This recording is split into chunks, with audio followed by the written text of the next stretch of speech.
Étonnant. Des scientifiques ont mis au jour une cité enfouie sous les pyramides d'Égypte. Sa taille est vertigineuse, bien au-delà de celle du plus vaste hypermarché que vous puissiez concevoir. Galeries, chambres souterraines, structures verticales. Nul ne saurait dire aujourd'hui à quoi elles servaient. Commençons par le commencement. Des chercheurs italiens et écossais étudiant la pyramide de Képhren ont identifié ce qui semble être des tunnels secrets sous 3 pyramides distinctes. Cette découverte pourrait remettre en question nos connaissances sur l'Égypte antique. L'expédition baptisée Projet Képhren fut dirigée par Corrado Malanga, basé à Pise, et Filippo Biondi, affilié à l'université de Strathclyde, en Écosse. Leur objectif principal consistait à explorer la pyramide de Képhren, la seconde plus grande du plateau de Gizeh. Sous la pyramide de Képhren, les scientifiques ont mis au jour une imposante structure. Serait-ce une ancienne cité souterraine égyptienne? En analysant minutieusement leurs relevés, ils ont conclu que 8 grandes formations verticales, peut-être des puits ou des conduits, se dissimulaient en profondeur. Ces éléments s'étendent sur près de 2000 mètres, l'équivalent de 2 tours Burj Khalifa, et demi-posées à la suite l'une de l'autre. Un indice saisissant de l'ampleur de la découverte. Ces puits descendent également à environ 610 mètres sous terre, ce qui dépasse largement la profondeur des stations de métro les plus profondes au monde, qui excèdent rarement les 120 mètres. De forme cylindrique, ils sont bordés d'escaliers en spirale, évoquant les tours d'un ancien château gothique. Ils mènent à 2 vastes chambres aux contours inhabituels. S'agirait-il de cubes ou de vasques géantes? Chacune semble mesurer plus de 80 mètres de diamètre. Bien que ces structures aient désormais été identifiées, leur fonction première demeure totalement inconnue. Souhaitez-vous une révélation encore plus troublante? L'équipe est convaincue que des accès similaires existeraient sous chacune des 3 pyramides. Autrement dit, elles pourraient être interconnectées par un réseau secret de tunnels, de galeries et de salles enfouies. Et plus bas encore, à près de 1200 mètres sous la surface, d'autres structures, encore non répertoriées, pourraient sommeiller dans les profondeurs. Et cela ne contribue-t-il pas à nourrir le mystère? L'élément le plus saisissant reste peut-être cette hypothèse formulée par certains chercheurs. Les structures dissimulées autour des pyramides de Gizeh pourraient coïncider avec les légendaires salles d'Amonti. Dans la mythologie égyptienne, ce lieu est décrit comme l'ultime étape des mourants, où l'âme, durant 3 jours, est soumise à un jugement rigoureux et affronte ses terreurs les plus profondes. Mais comment les chercheurs ont-ils pu localiser ces cavités invisibles? Pour ce faire, ils ont mobilisé 2 satellites situés à 680 km d'altitude. En dirigeant des ondes radar vers le plateau de Gizeh, ils ont obtenu des images d'une extrême précision, ensuite recomposées, pour former une modélisation tridimensionnelle du réseau souterrain, incluant les puits récemment découverts. Grâce à la technologie radar à synthèse d'ouverture, ou SAR, capable de traverser la roche, l'équipe a repéré 5 petites structures ressemblant à des salles, dissimulées profondément au sein de la pyramide. L'une d'elles contenait un sarcophage que l'on croyait autrefois être celui du pharaon Képhren. Hypothèse qui fut largement admise jusqu'à cette nouvelle analyse. Aujourd'hui, les scientifiques estiment que cette interprétation était erronée. Le tombeau véritable se situerait sans doute ailleurs. Il reste que ces 5 chambres, jusque-là inconnues, furent révélées uniquement grâce aux récentes explorations radar. Elles semblent disposées en plein cœur de la pyramide, reliées par des corridors souterrains qui s'enfoncent en plus bas. Certains avancent que ces galeries pourraient mener à d'autres chambres, ou puits dissimulés, possiblement âgés de plus de 4500 ans, et susceptibles d'éclairer les énigmes, encore irrésolues, des civilisations antiques. Les premières analyses suggèrent que cet espace enfoui est bien plus complexe qu'une simple succession de salles vides. Il se pourrait qu'un grand nombre de structures soient enfouies à proximité des pyramides de Gizeh. Comment l'expliquer? Certains indices suggèrent que l'ensemble comprend des zones excavées, parcourues d'escaliers en spirale qui s'enfoncent davantage. En affinant les images captées, il serait possible de révéler l'existence d'un vaste réseau souterrain, peut-être même les vestiges d'une ville entière, ensevelie sous le plateau. Malgré l'enthousiasme suscité par ces révélations, nombreux sont ceux qui demeurent sceptiques quant à l'existence réelle de cette cité souterraine. Le manque de validation scientifique par des pairs alimente leurs doutes, incitant plusieurs archéologues et spécialistes en imagerie radar à remettre en cause la fiabilité de ces affirmations.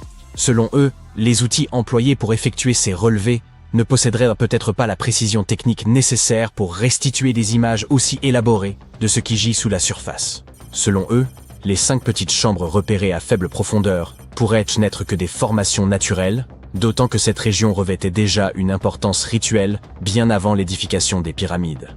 Certains vont jusqu'à rejeter totalement le recours aux technologies radar dans un tel contexte, les qualifiant de méthodes non validées sur le plan scientifique et mettant en doute leur fiabilité. Cette découverte a également ravivé les débats autour des traditions mythologiques égyptiennes et de la possible présence de manuscrits anciens enfouis sous le plateau de Gizeh. La configuration des chambres nouvellement identifiées rappelle en effet celle que décrivent les récits sur la légendaire salle des archives, un espace mythique censé préserver le savoir primordial des premiers Égyptiens. Si cela venait à se confirmer, ces découvertes pourraient bouleverser la perception que l'on a de la topographie sacrée de l'Égypte. En outre, l'existence de cette cité perdue sous la pyramide pourrait constituer une preuve tangible de structures souterraines, jusqu'alors insoupçonnées. C'est pour cela que l'équipe du projet Kephren est impatiente d'entamer les fouilles permettant de vérifier ces hypothèses. Toutefois, obtenir l'aval des autorités égyptiennes constitue un processus ardu. Les résultats devront encore passer l'épreuve d'une évaluation par des spécialistes avant d'être validés par le monde académique. D'ailleurs, cette découverte archéologique fait suite à une autre annonce, celle de la mise au jour d'une structure insolite sous la nécropole royale de Gizeh, que certains chercheurs soupçonnent de ne pas être d'origine naturelle. Grâce à des techniques de télédétection, les archéologues ont mis au jour une étrange structure souterraine en forme de L, enfouie dans le cimetière ouest de Gizeh. Cette section est réputée pour renfermer les tombes de membres de la royauté ainsi que de hauts dignitaires. Nombre de ces sépultures sont surmontées de mastabas, des édifices rectangulaires en pierre ou en briques de limon, coiffés d'un toit plat. Or, en plein centre de cette nécropole, subsiste une portion dépourvue de toute structure visible en surface. Pour examiner cette zone encore inexplorée, les chercheurs ont recours à la tomographie de résistivité électrique, ERT, et au radar à pénétration de sol, GPR. L'ERT repose sur l'injection de courant dans le sol et sur la mesure de leur résistance afin de révéler d'éventuelles anomalies. Quant au GPR, il projette des ondes radar dans le sous-sol pour en dessiner les formes selon les échos obtenus. À une profondeur d'environ 2 mètres, les chercheurs ont détecté une anomalie. Elle semblait correspondre à une structure souterraine en L, mesurant au moins 10 mètres de long. D'après les relevés, il est probable que cette structure ait été remplie de sable après son édification. Cette découverte a conduit les chercheurs à envisager plusieurs hypothèses. Il pourrait s'agir d'un mélange de sable et de gravier, ou peut-être d'une cavité d'air. L'anomalie a été classée comme hautement résistive, ce qui suggère une origine non naturelle. Le professeur Motoyuki Sato, auteur principal de l'étude et enseignant à l'université de Tohoku, souligne que la netteté des contours appuie l'idée d'une structure artificielle. Un autre élément intrigant concernant les pyramides antiques d'Égypte tient à l'idée, longtemps admise par les historiens, qu'elles furent érigées au profit de la royauté et des élites, seules à posséder les moyens nécessaires. Or, des fouilles récentes menées sur le site archéologique de Tombos, situé dans l'actuel Soudan, viennent remettre en cause cette théorie. Il se pourrait que les pyramides de Tombos aient accueilli, aux côtés des élites, les dépouilles de travailleurs de rang modeste. Les membres laborieux des sociétés antiques auraient ainsi pu reposer dans certains des monuments les plus visibles, y compris les pyramides elles-mêmes. Implantée sur les rives du Nil dans l'ancienne Nubie, la localité de Tombos fut annexée par l'Égypte aux alentours de 1400 avant notre ère, lors de sa conquête de la région. Le site fut alors établi dans le but de renforcer la domination égyptienne. On y érigea des pyramides, bien plus sobres cependant que les gigantesques édifices de Gizeh. Les chercheurs ont repris l'étude de 110 squelettes humains exhumés à Tombos, initialement examinés en 2012. Ils se sont concentrés sur l'analyse des anthèses, c'est-à-dire les points d'attache des tendons et des ligaments sur les os. Ce type d'examen permet de mettre en évidence l'intensité du travail physique accompli par un individu. Les contraintes mécaniques répétées lors qu'un travail ardu y laissent des marques nettes, sous forme de relief osseux. Certains ossements présentaient peu de modifications au niveau des anthèses, ce qui laisse supposer qu'ils appartenaient à des personnes aisées. En revanche, d'autres montrèrent des transformations plus marquées, trahissant une vie de labeur et un statut social bien plus modeste. Ces résultats pourraient profondément remettre en cause les idées reçues sur les sépultures pyramidales, notamment l'hypothèse selon laquelle seuls les puissants accédaient à ces tombeaux prestigieux.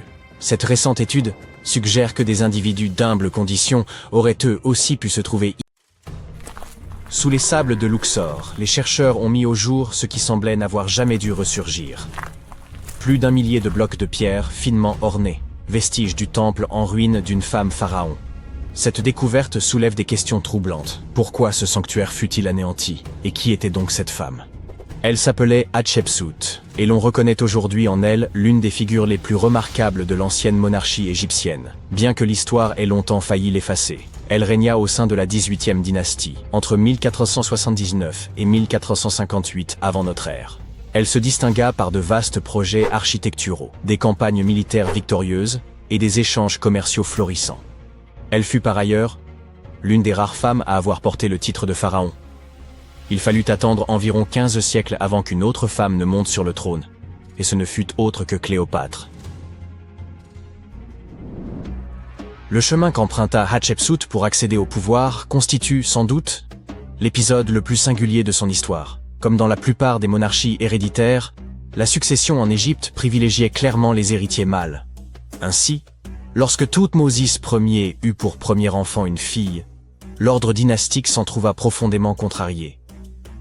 À la mort du souverain, quelques années plus tard, le trône revint à Thoutmôsis II, qui régna brièvement, avant de le transmettre à son jeune fils, Thoutmôsis III, encore en bas âge. Hatshepsut se trouvait être la belle-mère du futur pharaon. Elle endossa donc naturellement le rôle de régente auprès de son beau-fils, trop jeune pour gouverner. Mais au bout de 7 années, elle prit une initiative sans précédent. Elle s'empara du pouvoir suprême et s'autoproclama pharaon d'Égypte. Il ne s'agissait pas d'une simple ambition personnelle. Hatshepsut avait pleinement conscience que, pour asseoir son autorité, elle devait se faire reconnaître comme souverain légitime. Elle adopta donc les attributs royaux dans leur intégralité, y compris la barbe postiche symbolique des pharaons. Statues et hiéroglyphes la représentaient fréquemment en homme, arborant le pagne traditionnel et la coiffe sacrée. Ce n'était toutefois nullement un déguisement.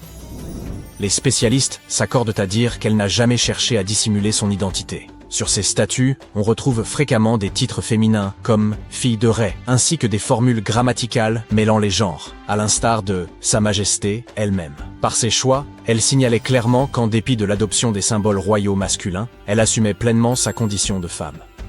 Mais cette stratégie ne suffisait pas. Afin de légitimer son autorité, elle imagina une généalogie d'origine divine soigneusement construite. Elle déclara que le dieu Ammon, prenant l'apparence de son père Thoutmôsis Ier, s'était uni à sa mère, faisant d'elle l'issue de l'union céleste.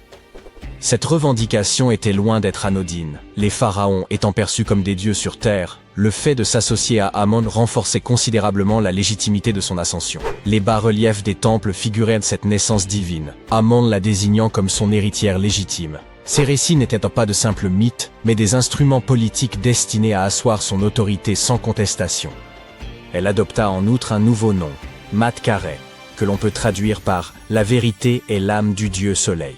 Le concept de Maat occupait une place essentielle dans la pensée religieuse égyptienne, incarnant l'ordre, la justice et l'harmonie sacrée. Il appartenait au pharaon de faire régner ce principe pour préserver l'équilibre du royaume. En choisissant ce nom, Hatshepsut affirmait son statut de souveraine légitime, investie d'un devoir sacré. Son règne fut remarquable. Elle guida l'Égypte vers une période florissante, marquée par la paix, l'essor économique et de vastes chantiers architecturaux. Elle entreprit la restauration de nombreux sanctuaires à travers le pays, mais son œuvre la plus emblématique demeure son temple de Deir el-Bahari, un édifice d'une beauté saisissante, creusé dans les falaises de Luxor. Hatshepsut lança l'un des chantiers les plus ambitieux de toute l'histoire égyptienne, ordonnant l'édification de temples, d'obélisques et de monuments destinés à graver son règne dans l'éternité. Certains avancent qu'elle poursuivit les travaux de l'allée des Sphinx, cette majestueuse voie bordée de statues qui menait au sanctuaire de Karnak. Pour beaucoup, son accomplissement architectural le plus remarquable réside dans les obélisques monumentaux qu'elle fit tailler d'un seul bloc de granit. L'un d'eux, pesant plus de 320 tonnes, se dresse encore de nos jours. Mais au-delà de l'architecture, elle étendit aussi l'influence de l'Égypte par le commerce. Elle dépêcha une expédition vers le mythique pays de Pont, que l'on situe aujourd'hui en Somalie ou en Érythrée, en rapportant des trésors tels que l'or, l'ivoire ou des créatures exotiques. Cette flotte, fendant la mer Rouge, inaugura la première mission commerciale documentée de ce type, forgeant des liens économiques durables pour les générations futures.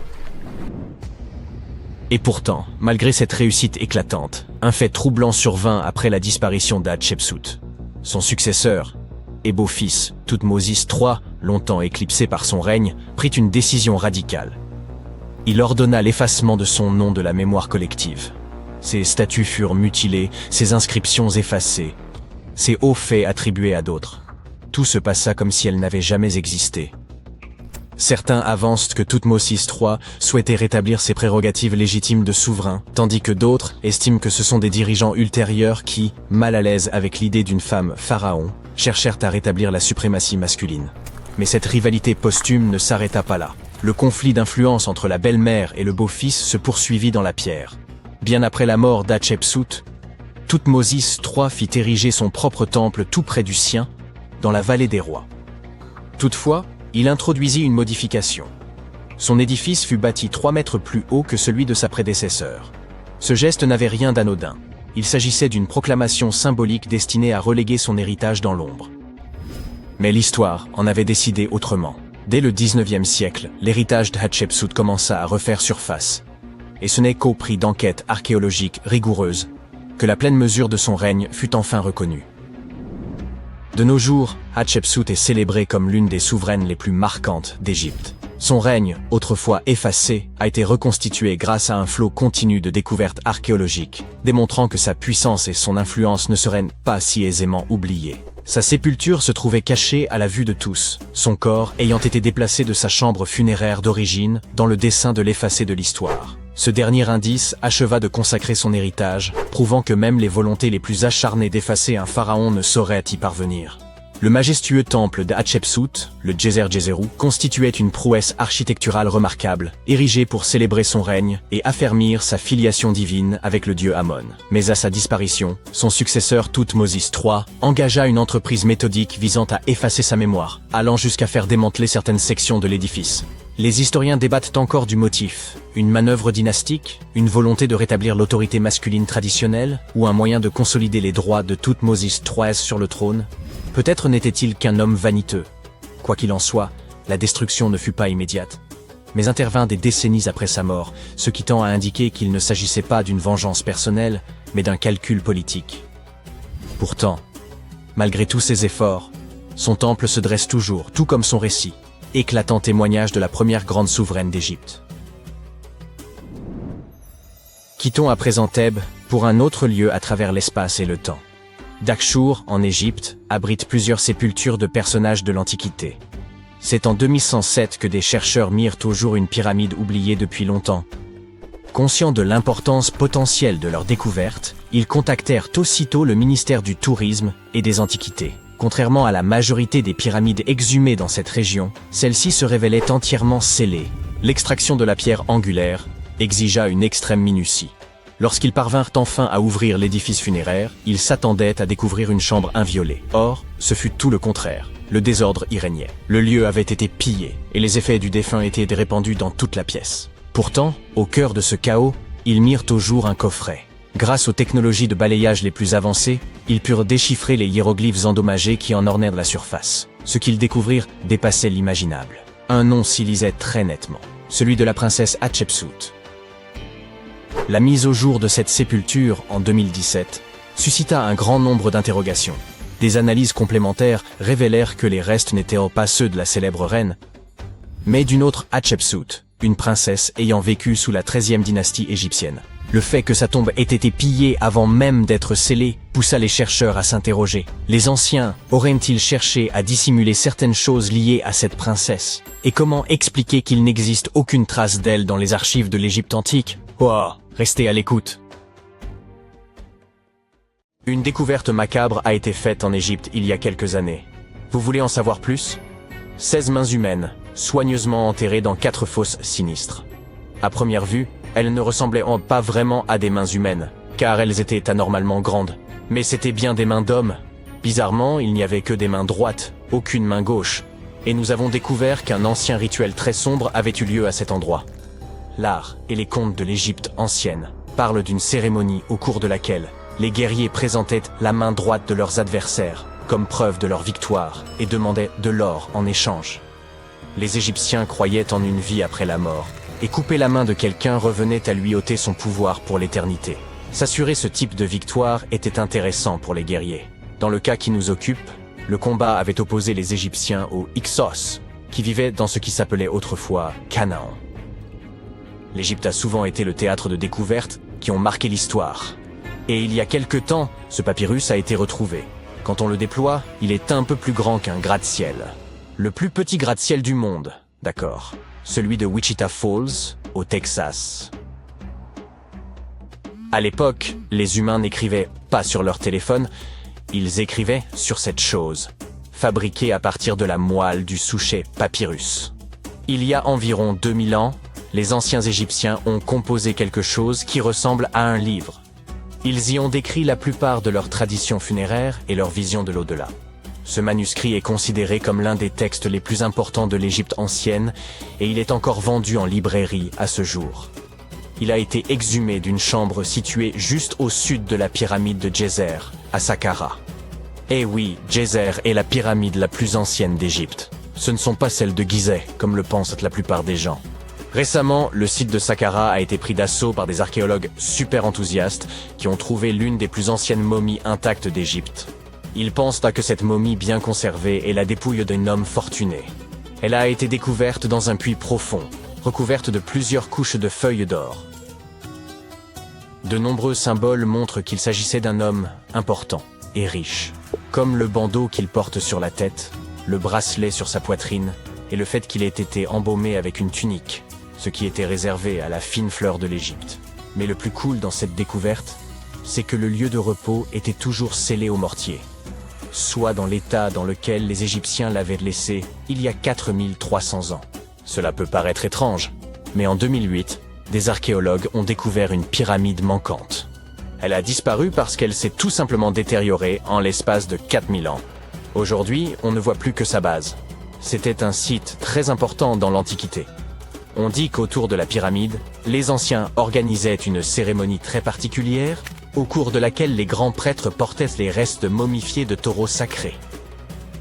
Voici un fait amusant. Les anciens Égyptiens croyaient que les taureaux étaient des incarnations terrestres de la divinité de la ville de Memphis et qu'ils étaient liés au rite de fertilité. Mais il ne s'agissait pas de n'importe quel taureau. Ils devaient être entièrement noirs, avec une seule marque blanche entre les cornes et tout un tas de caractéristiques très spécifiques. Ils étaient sélectionnés par les prêtres locaux et honorés jusqu'à leur mort. Ensuite, ils étaient momifiés et enterrés dans des galeries souterraines. Cette pyramide manquante a disparu vers le XVIIIe siècle. C'est un archéologue allemand qui l'a découverte pour la première fois dans le village de Saqqara. Il l'a nommée la pyramide décapitée lorsqu'il l'a vue pour la première fois. Mais des années après sa découverte officielle, le sable du désert est venu la recouvrir.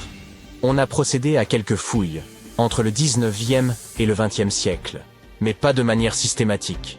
C'est pourquoi les scientifiques ont été très contents le jour où ils ont déterré la base entière de la pyramide après avoir retiré le monticule de sable de 8 mètres qui la recouvrait. Et saviez-vous que des archéologues américains fouillaient un cimetière égyptien qui pourrait contenir plus d'1 million de corps momifiés? Jusqu'à présent, les archéologues ont déterré environ 1700 momies. L'une des principales différences avec les autres momies égyptiennes classiques est que ces personnes n'étaient ni des rois ni des pharaons. C'étaient des gens du peuple, ayant vraisemblablement vécu il y a 1500 ans, lorsque l'Égypte était contrôlée par les empires romains et byzantins. Le nom du cimetière est intéressant, la voie du buffle d'eau, au cas où vous voudriez y jeter un coup d'œil lors de votre prochain voyage. Outre les taureaux et les buffles, les Égyptiens de l'Antiquité aimaient aussi les babouins. Y a-t-il une logique dans tout ça? Au début du XXe siècle, des archéologues ont découvert un site rempli de babouins momifiés dans un endroit appelé la vallée des singes. Un animal n'aurait pas été momifié s'il n'était pas considéré comme important. Certains animaux étaient plus importants que d'autres, car ils étaient liés à des divinités spécifiques. Les chacals étaient liés à Anubis, l'ancien dieu de l'au-delà. Quant aux chats, ils étaient assimilés à la divinité féminine Bastet. Les babouins étaient très importants, car on pensait qu'ils étaient liés à Thoth, la divinité de la sagesse et conseiller de Ra, l'une des divinités suprêmes de l'Égypte. Les archéologues ont découvert que ces babouins n'étaient pas très heureux. Ils pensent qu'on les gardait à l'intérieur et qu'ils furent privés de la lumière du soleil pendant la majeure partie de leur vie. Ils souffraient d'une grave carence en vitamine D et étaient mal nourris. Peut-être que Thoth s'est mis en colère contre les gardiens de ces babouins, simple supposition. Les archéologues ne s'ennuient jamais en Égypte. Ils ont également trouvé des momies humaines avec des langues en or. Les Égyptiens étaient très attachés à la vie après la mort, et ils pensaient qu'avoir une langue en or pouvait aider une personne à parler une fois passée de l'autre côté. Un peu difficile sans doute, mais pourquoi pas. Certaines de ces momies furent placées dans des cercueils en bois avec des objets tels que des colliers, des poteries, des objets en or en forme de fleurs de lotus et de scarabées, et des iPhones. Je plaisante. Un nouveau temple a également été exhumé récemment en Égypte. Les scientifiques pensent qu'il était consacré à Zeus Cassios. Cette divinité serait un croisement entre Zeus, la toute-puissante divinité grecque, et le mont El-Kas. En fouillant la péninsule du Sinaï, en Égypte, les archéologues sont tombés sur 2 colonnes de granit rose qui sortaient du sol. Et bingo! Ils pensent que ces colonnes représentaient la porte d'entrée du temple et qu'elles se sont effondrées lors d'un tremblement de terre il y a de nombreuses années. Et puisqu'on parle de divinité, certaines sont moins sérieuses que d'autres. Récemment, des scientifiques ont déterré un anneau d'or dans une ville située au sud du Caire. Non, Frodon, il n'est pas magique. Il s'agit d'un anneau en or, tout ce qu'il y a de plus normal, sauf qu'il est orné de la figure de la divinité de l'amusement, qu'on appelle Bès. Cette divinité est souvent décrite dans les textes sacrés comme un joyeux nain joufflu. Aujourd'hui, nombreux sont les tatouages dépourvus de signification et réalisés à des fins purement esthétiques. Dans l'Égypte ancienne, cependant, les femmes se faisaient tatouer afin d'être protégées au moment d'accoucher. C'est du moins ce que pensent les scientifiques. Dans la région du Nil, des chercheurs ont trouvé des momies dont les tatouages étaient bien conservés, ce qui est tout rare, car la peau se détériore très facilement. 2 de ces femmes s'étaient fait tatouer le bas du dos, et les dessins étaient simples. Il y avait surtout des images, dont celle du nain joufflu dont nous venons de parler, Bès. Protéger les femmes lors de leur accouchement était donc apparemment son hobby. Me croiriez-vous si je vous disais que les anciens Égyptiens ont inventé les robots? Non. En effet, ce n'est pas tout à fait vrai. Bien sûr, c'étaient des astronomes. Ouf! Cet été aura été plus chaud que jamais. Nous avons l'impression d'être des brochettes de guimauve cuites sur le grill. Certes, le monde devient plus chaud, mais certaines régions ont toujours dû lutter contre des températures élevées. Il s'avère que les gens avaient aussi des inventions pour se rafraîchir dans l'Antiquité. Et certaines d'entre elles fonctionnent toujours, même 3000 ans plus tard. Voyons comment les gens se sont protégés de la chaleur tout au long de l'histoire. Mets un glaçon dans ton soda et prépare-toi à découvrir comment les gens survivaient à la chaleur. En parlant de glaçons, sais-tu que les Perses avaient mis au point un système de stockage de la glace? Dans les déserts de la Perse ancienne, les gens ont eu une idée hors du commun pour éviter que leur nourriture ne se transforme en gâchis à moitié fondu. Ces Perses ingénieux sont tombés sur une astuce de physique qui leur a permis de créer de la glace au milieu du désert. Ils ont appelé ces structures yakshals, ce qui signifie en fait puits de glace. Ces puits de glace n'étaient pas des glaciers ordinaires. Ils étaient comme des réfrigérateurs souterrains secrets. De l'extérieur, les yakshals ressemblaient à des structures faites de briques et de boue en forme de dôme. Mais à l'intérieur, c'était un tout autre monde. Ces fosses à glace étaient dotées d'un système de refroidissement par évaporation qui fonctionnait comme par magie. La nuit, lorsque le désert se refroidissait, les Perses exploitaient l'effet de refroidissement radiatif. Ils ont aménagé des tranchées intelligemment conçues pour contenir de fines couches d'eau. L'eau gelait, défiant la chaleur du désert. Il y avait aussi des aires de stockage souterraines. Les Perses récupéraient de l'eau glacée qui fondait dans ces tranchées fraîches et, pendant la nuit, ils la congelaient à nouveau, tirant ainsi le meilleur parti possible du refroidissement naturel du désert. Pour ajouter à cet effet de refroidissement, ils ajoutaient un mur pour abriter les zones de stockage du soleil brûlant de la mi-journée. Et ce n'est pas tout.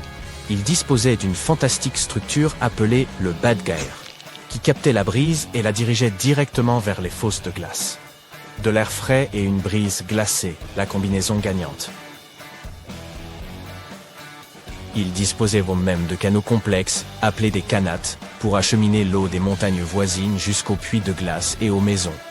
Au fil du temps, ces yakshals sont tombés en désuétude, et la technologie moderne a pris le dessus. Mais il y a aussi de bonnes nouvelles. En Iran, des gens formidables restaurent ces anciennes glacières. Alors, si tu te retrouves un jour dans ce désert, N'oublie pas de visiter ces sites incroyables et d'assister en direct au génie des anciens Perses. Maintenant, on aimerait se concentrer davantage sur ces attrape-vents parce qu'ils ne servent pas seulement à fabriquer des glaçons, mais aussi à se refroidir. À l'époque, ces merveilles architecturales ingénieuses faisaient fureur dans des contrées comme la Perse, l'Égypte et le Moyen-Orient. Imagine des structures en forme de tour avec des ouvertures à différents niveaux, stratégiquement placées, pour exploiter la puissance de la brise naturelle. Ces ouvertures étaient nues comme des portails magiques pour le vent. Elles captaient ces rafales rafraîchissantes et les guidaient directement dans les espaces de vie des habitations. En fait, il s'agissait de climatiseurs naturels. La brise s'écoulait gracieusement vers le bas, rafraîchissant le sol tout en virevoltant à travers le bâtiment. Le secret réside ici dans les détails. La hauteur de la tour, le nombre de côtés, les ouvertures et le positionnement des pales intérieures. Tout joue unrolled dans l'efficacité des tours éoliennes.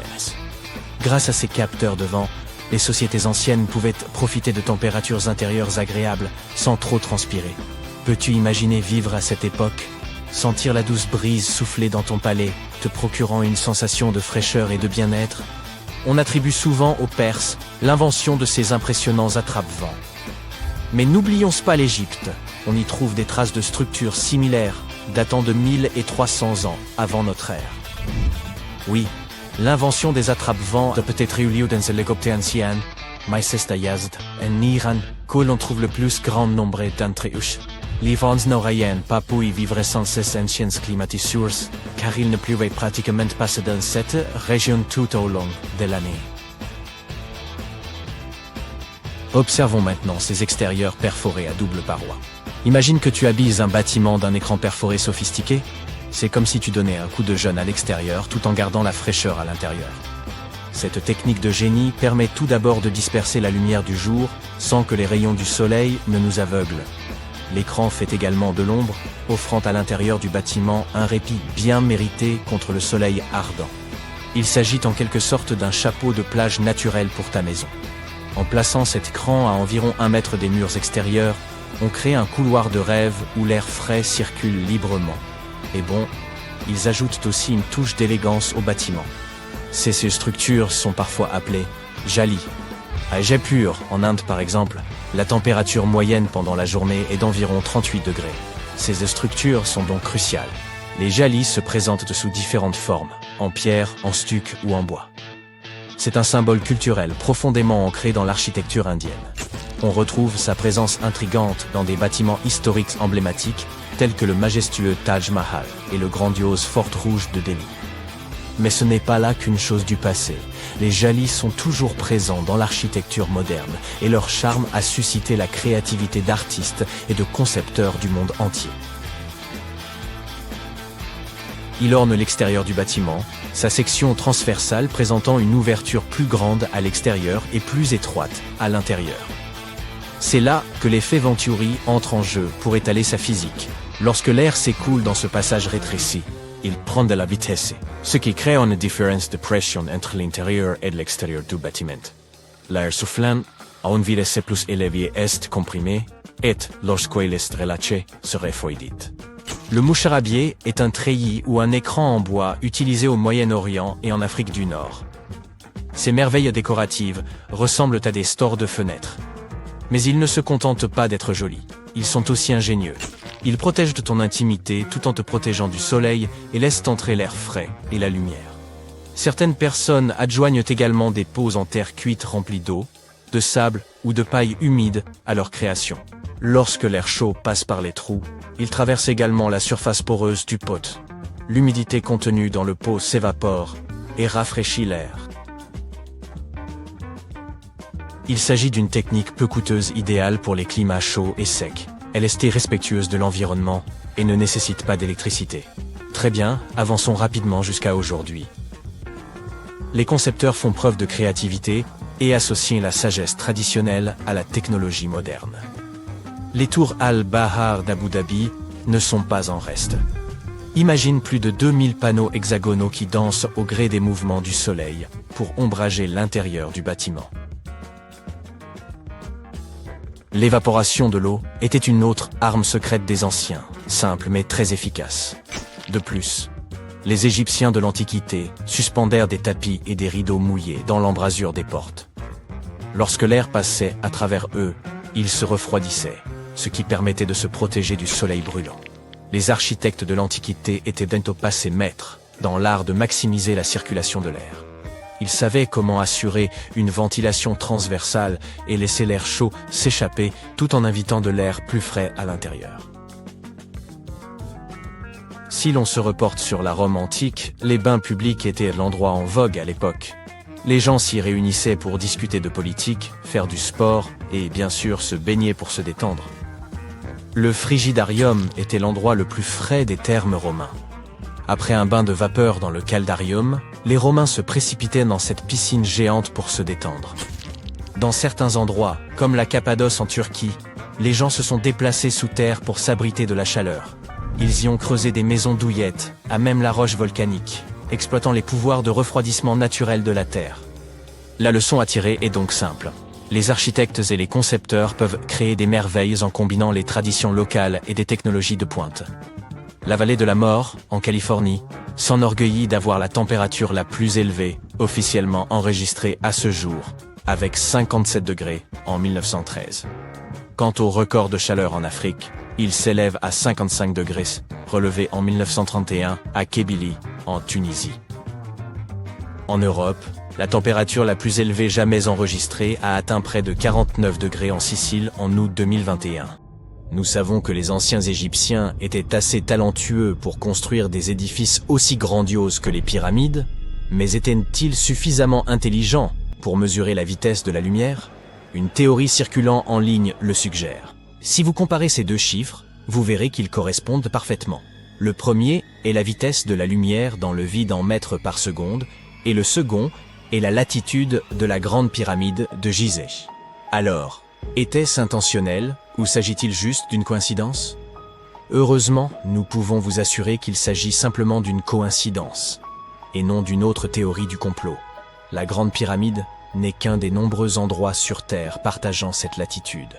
De plus, même si les Égyptiens étaient non parvenus à mesurer la vitesse de la lumière et avaient décidé de la garder secrète, ils n'auraient non pas utilisé de mètre pour l'exprimer. Celui-ci n'a été défini qu'à la fin du XVIIIe siècle. Les bâtisseurs des pyramides utilisaient une autre unité de mesure appelée la coudée. Une coudée équivaut à un pied et demi, soit 45 cm. Cette unité, basée sur la longueur de l'avant-bras depuis le coude jusqu'au bout du majeur, était répandue dans l'Antiquité. Ainsi, s'ils avaient voulu épater tout le monde en positionnant leurs pyramides à une latitude correspondant à la vitesse de la lumière en coudée, ils auraient dû construire leurs édifices emblématiques quelque part en Europe. Par ailleurs, l'astronome danois Ole Rømer, qui a mesuré pour la première fois la vitesse de la lumière en 1676, aurait été bien contrarié de découvrir que quelqu'un l'avait fait des siècles avant lui. Bien que les Égyptiens aient été en avance sur leur temps à bien des égards, ils n'ont jamais mesuré la vitesse de la lumière, ni employé de coordonnées de latitude et de longitude pour leur construction. La base de la grande pyramide de Gizeh peut sembler être un carré parfait, mais il s'agit en réalité d'une structure à 8 côtés, et non 4. Chacun de ces 4 côtés présente une légère indentation concave qui les divise uniformément de la base au sommet. La version officielle voudrait qu'un pilote britannique du nom de Groves ait été le premier à le remarquer en 1940, lorsqu'il survolait la pyramide. Il a pris une photographie montrant les ombres qui soulignaient ces indentations. Certains pensent que ces lignes ne sont visibles que depuis les airs et peuvent être mieux observées à l'aube et au crépuscule, lors des équinoxes de printemps et d'automne. Cela a conduit à une étrange théorie selon laquelle les anciens Égyptiens auraient même pu concevoir ces pyramides pour communiquer avec des visiteurs célestes. La pyramide de Khéops est l'une des 3 seules pyramides qui possédaient autrefois une porte pivotante. Cette porte, pesant environ 20 tonnes, pouvait être facilement ouverte de l'intérieur. Son ajustement précis la rendait presque invisible du dehors. Sans loquet ni poignée visible, seules de très légères aspérités dans la paroi extérieure dénotaient l'ouverture. Les 2 autres pyramides avec des portes similaires appartenaient respectivement au père et au grand-père de Khéops. La grande pyramide renferme également un vide caché d'au moins 30 mètres de long, découverte en 2017. Nous ignorons encore ce qui se trouve à l'intérieur de cet espace, sa fonction exacte, ou s'il est le seul de ce type. Les chercheurs ont utilisé une technologie permettant de voir à travers les murs des cathédrales, des pyramides mayas et même des volcans, reposant sur une pluie naturelle de particules subatomiques appelées muons. Ces particules traversent plus facilement les espaces vides que les matériaux solides. En plaçant plusieurs détecteurs de muons autour d'une structure, les scientifiques peuvent cartographier ces éléments solides et ces zones vides. Une équipe a placé des détecteurs de muons à l'intérieur de la pyramide de Khéops, collectant des données au fil des mois. Les scientifiques ont analysé à de nombreuses reprises des échantillons du mortier utilisé pour construire les pyramides. Bien que nous en connaissions la composition, la technologie moderne ne peut toujours pas le reproduire. Ce mortier, principalement composé de gypse traité, n'était pas utilisé comme le ciment actuel de nos briques, mais servait à soutenir les joints entre ces pierres massives lors de leur mise en place. Environ un demi-million de tonnes de ce mortier auraient été nécessaires pour construire la grande pyramide de Khéops. Ce mortier fait de gypse est plus robuste que les pierres elles-mêmes et a résisté pendant des millénaires. Les 4 côtés de la pyramide de Khéops sont alignés avec les points cardinaux, nord, sud, est et ouest. Selon l'archéologue et ingénieur Glenn Dash, cet alignement est précis à 4 minutes d'arc près, soit un 1/15 de degré. Les architectes y parvenus sans outils modernes tels que des drones ou des ordinateurs. De nombreux chercheurs ont tenté d'expliquer ce prodige d'architecture. Peut-être utilisait-il l'étoile polaire ou l'ombre du soleil. Dash a récemment proposé une idée nouvelle et plus simple. Les Égyptiens auraient pu utiliser l'équinoxe d'automne pour aligner les pyramides. Celle-ci se produit 2 fois par an, lorsque le soleil traverse le plan équatorial terrestre, rendant le jour et la nuit presque égaux en durée. Pour éprouver sa théorie, Glenn Dash a conduit une expérience le 22 septembre 2016, premier jour de l'équinoxe d'automne. Il a utilisé une tige spéciale appelée gnomon, dont disposaient les Égyptiens, pour projeter une ombre, puis il en a suivi la pointe à intervalles réguliers, formant une courbe régulière. En reliant 2 points de la courbe au moyen d'une corde tendue, il a créé une ligne presque parfaite d'est en ouest. Dash a observé que lors de l'équinoxe, la pointe de l'ombre se déplaçait en ligne droite, suivant presque parfaitement la direction est-ouest, avec une légère déviation dans le sens anti-horaire, similaire à celle observée dans les pyramides. Bien que l'expérience ait été menée dans le Connecticut, Glenn Dash estime que la même méthode fonctionnerait en Égypte. Tout ce dont les Égyptiens avaient besoin, c'était d'une journée claire et ensoleillée. Ils pouvaient déterminer l'équinoxe d'automne en comptant 91 jours à partir du solstice d'été. Cependant, ils nous ont laissé peu d'indices, et aucun document d'ingénierie n'a été retrouvé qui explique leur méthode. Ainsi, bien qu'ils aient pu utiliser des ombres pour se repérer, rien n'est moins certain. Les scientifiques se sont longtemps demandé comment ces lourds blocs de pierre étaient acheminés vers les sites des pyramides, et ils pourraient enfin avoir la réponse. Une équipe chercheur de l'Université de Caroline du Nord à Wilmington a découvert que 31 pyramides avaient probablement été construites le long d'un ancien bras du Nil. Ce bras est maintenant enseveli sous le désert et les terres agricoles. Pendant des années, les archéologues ont pensé que les anciens Égyptiens devaient utiliser une voie d'eau à proximité pour transporter les matériaux, les équipements, les personnes et tout ce dont ils avaient besoin pour construire les pyramides. Mais jusqu'à présent, ils n'étaient pas certains de l'emplacement, de la forme, de la taille ou de la proximité de cette voie d'eau par rapport au site de construction. L'équipe de recherche a utilisé l'imagerie radar par satellite, des cartes historiques, la prospection géophysique et des carottages de sédiments pour cartographier cette branche du fleuve. Ils pensent qu'elle a été ensevelie suite à une grande sécheresse et au fil des tempêtes de sable il y a des milliers d'années. L'équipe est parvenue à plonger sous la surface sablonneuse et à obtenir des images de certaines caractéristiques cachées grâce à la technologie radar. Ils ont découvert des rivières cachées et des structures anciennes situées au pied des collines où se trouvent la plupart des pyramides égyptiennes. La découverte de cette branche fluviale disparue aide à expliquer la forte densité de pyramides entre Gizeh et Licht, dans ce qui est à présent une zone inhospitalière du Sahara. L'Égypte n'est pas le pays qui compte le plus grand nombre de pyramides au monde. Ce titre revient à son voisin méridional, le Soudan. Sécante, cosinus, tangente, sinus, 3,14159. C'était le cri de ralliement du club de trigonométrie à l'époque. Pour tous les autres élèves du cours de mathématiques, des termes tels que sinus, tangente et pi étaient tout simplement déconcertants. Qui les a inventés et pourquoi? Leur seul but était-il de rendre les choses plus difficiles pour les élèves? Eh bien, pas tout à fait. La trigonométrie a été inventée par les anciens Égyptiens. Ils avaient besoin de ces connaissances pour construire leurs pyramides, et ils ont fait du bon travail. La grande pyramide de Gizeh est toujours debout aujourd'hui, quelques 4500 ans après sa construction. Et personne n'a fait de réclamation. Sortons donc de cette salle de classe et partons pour un voyage dans le temps afin de percer les secrets de la précision des anciens Égyptiens. Vous voici sur le chantier de la Grande Pyramide, à une quinzaine de kilomètres du Caire en Égypte. La ville n'est pas encore là. Vous n'êtes entouré que du désert et des nombreux ouvriers. Ils transportent de gros blocs de pierre pesant chacun 2,5 tonnes. Ces blocs se trouvent sur des traîneaux de bois qui eux-mêmes reposent sur de gros cylindres. Une équipe de 8 hommes fait rouler ces blocs en avant. Cela fait tout de suite penser au rouleau d'une caisse enregistreuse de supermarché. Le principe est exactement le même, mais l'échelle est plus grande, beaucoup plus grande. Les scientifiques estiment que les Égyptiens ont utilisé 2,3 millions de blocs de ce type rien que pour la Grande Pyramide. Et le bloc qui se trouve devant vous est l'un des plus légers. Le plus lourd d'entre eux pesait près de 15 tonnes. Mais d'où venaient tous ces blocs? La plupart provenaient de carrières situées autour de Gizeh. Ce n'est pas très impressionnant, pensez-vous. Mais attendez de savoir comment les ingénieurs de l'Antiquité ont transporté du granit sur 800 km jusqu'à la pyramide. À l'époque, il n'y avait ni chemin de fer, ni autoroute. Mais il y avait le Nil, ce fleuve puissant.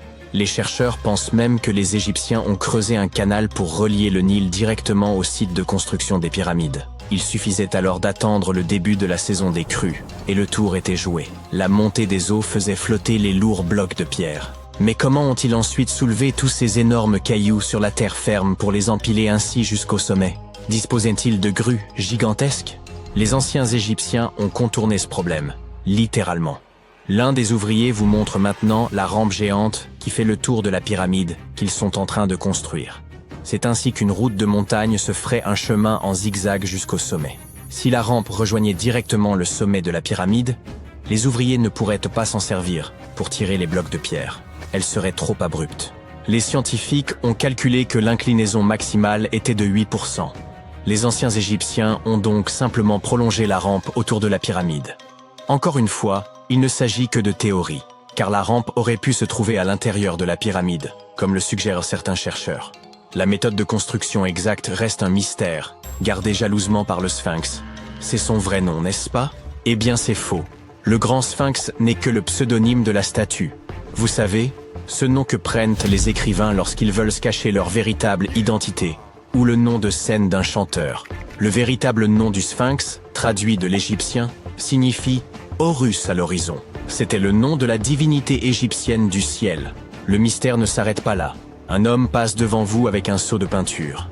Il va ajouter une touche de couleur au grand Sphinx. Les chercheurs ont trouvé des taches de cette couleur rouge à côté de son oreille. Il s'agit d'une peinture très résistante, qui a tenu pendant des milliers d'années. Vous vous tenez maintenant en face du Sphinx. Vous levez les yeux. Il est très grand, n'est-ce pas? 20 mètres, pour être précis. Résistez à l'envie de prendre un selfie. Allez, vous pouvez le faire. Vous remarquez maintenant autre chose. On dirait que le Sphinx se trouve au centre d'un triangle géant. C'est l'un des côtés de la Grande Pyramide. Et non, vos yeux ne vous jouent pas des tours. Le Sphinx se trouve vraiment au centre de la face latérale de la pyramide. C'est ici que les mathématiques entrent en jeu. Une pyramide a 4 faces, appelées faces latérales. Il y a aussi une 5e face, la base, mais elle n'est pas visible. C'est, vous l'avez deviné, la face cachée. Le Sphinx a un dernier mystère à révéler, son âge. Les scientifiques s'accordent à dire que c'est le pharaon Képhren qui l'a construit. Il a régné après son père qui avait construit la Grande Pyramide, toute proche. Les deux structures ont donc été achevées à la même époque. Mais revenons à nos jolis nombres. Vous avez entendu parler de Cléopâtre, cette princesse égyptienne dont on dit qu'elle était d'une grande beauté? Elle a vu les pyramides, mais elle vivait plus près de l'époque du premier iPhone que de celle des bâtisseurs de pyramides. Fascinant, non? Vous pouvez voir des milliers de personnes autour de vous. Ils travaillent dur pour construire le tombeau du pharaon. Mais combien sont-ils exactement? Un philosophe grec a estimé qu'il y avait jusqu'à 100 000 ouvriers. Ce chiffre semble acceptable pour une structure aussi gigantesque, mais il ne peut pas être correct. La science ne peut tout simplement pas confirmer ce chiffre. Les égyptologues estiment le nombre total d'ouvriers à 30 000. Et oui, Indiana Jones était l'un d'entre eux, du moins sur le grand écran, mais il est arrivé en retard. Les égyptologues en savent beaucoup sur les pyramides, mais ils ne savent pas tout. Non pas parce qu'ils ne veulent pas savoir, mais parce qu'ils n'ont pas encore recueilli suffisamment de preuves. Ils ne peuvent que supputer le processus de construction. D'abord, les ingénieurs arrivaient pour choisir le bon endroit et prendre les mesures nécessaires. C'est pour cela qu'ils avaient besoin de toutes ces mathématiques compliquées.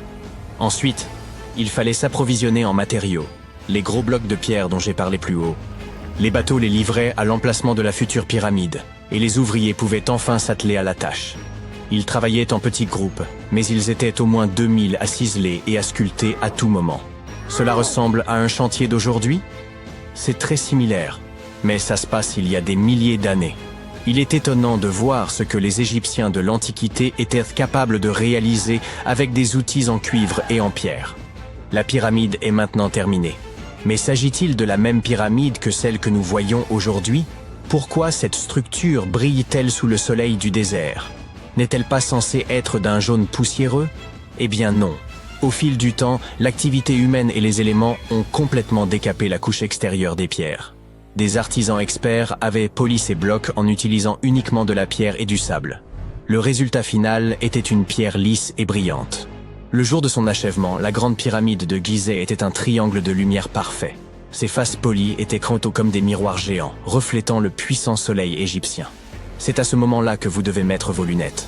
La chose brillante que vous voyez au sommet de la pyramide est en réalité faite d'or. On appelle pyramidion la pierre de couronnement que l'on place tout en haut d'une pyramide. Elle était recouverte de feuilles d'or. Comme vous pouvez le deviner, ce sont ces pierres qui ont disparu en premier. Avant de vous ramener dans votre salle de classe, nous allons faire un autre arrêt. Nous nous rendons dans les îles britanniques. Et non, ce n'est pas à Stonehenge que nous allons. Il s'agit de Newgrange, dans le comté de Meath.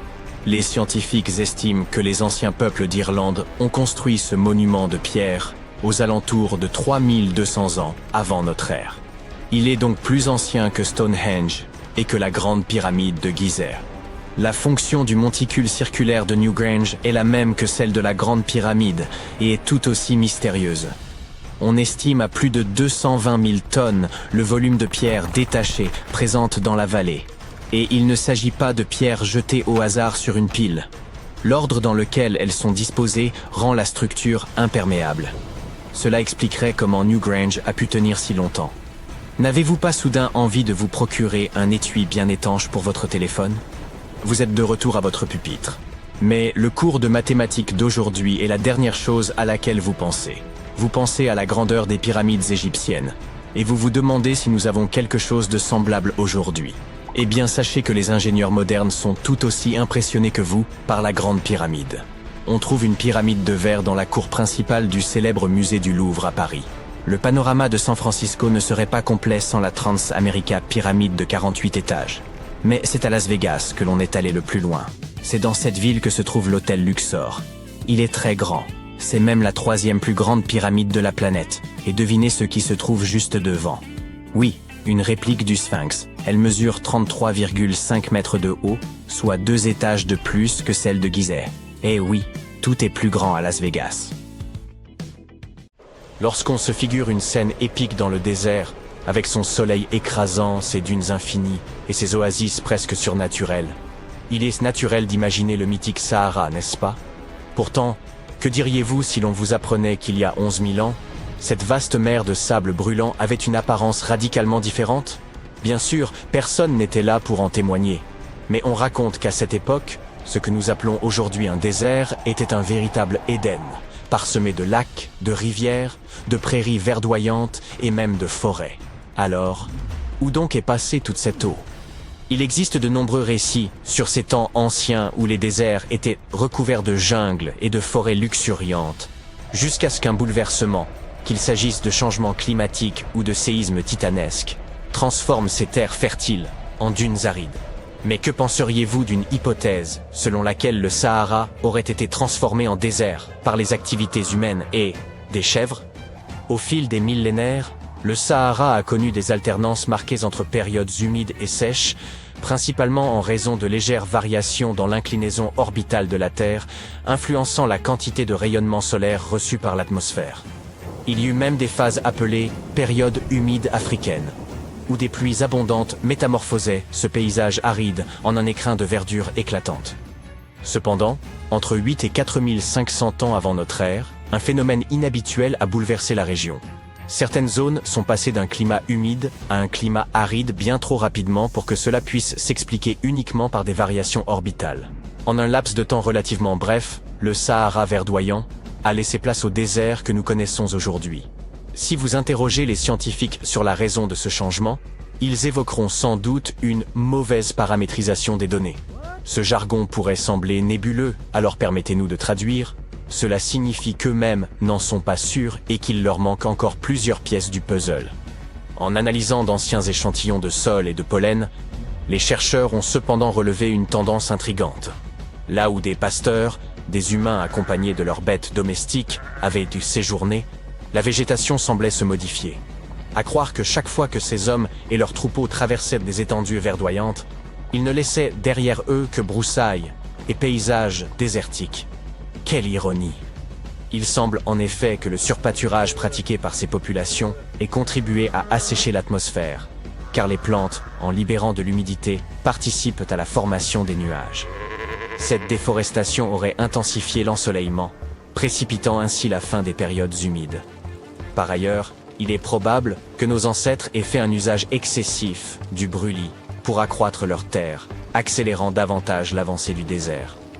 Quoi qu'il en soit, les scientifiques s'accordent à dire que ce Sahara luxuriant serait redevenu un désert, même en l'absence d'intervention humaine, un phénomène attribué au cycle naturel de la Terre. Inutile donc de faire reposer l'entière responsabilité de cette transition brutale sur l'homme.